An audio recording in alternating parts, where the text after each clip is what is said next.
চ' আমি ইষ্টেমাৰ পৰা আহিলোঁ, আহি এতিয়া আমিন গাঁও চিলাত ইয়াতে নামাজটো পঢ়ি ল'লোঁ মছজিদত। আছৰ আৰু মগৰিবৰ নামাজটো পঢ়ি ল'লোঁ। আছৰৰ মানে অকণমান ৱাক্ত আছিলে, এই সময়তে নামাজটো পঢ়ি ল'লোঁ। আৰু ইয়াৰ পৰা আমি এতিয়া চাহ খাম, চাহ খাই কিনে ইয়াৰ পৰা ধুনীয়াকৈ আমি ঘৰলৈ ৰাওনা হ'ম। ঠিক আছে।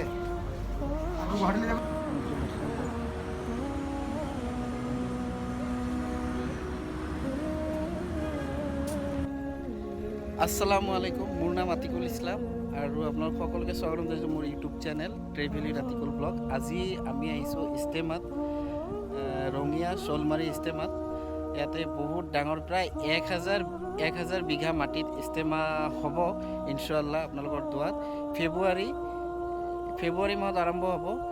ভিডিঅ'টো শেষত মই জনাই আছোঁ কমপ্লিট ডিটেইলছ, কমপ্লিট ভিডিঅ'টো চাই থাকক আৰু আপোনালোকে সকলোৱে দোৱা কৰিব এই ইষ্টেমাজন আল্লাহৰ ৰহমতত বৰকত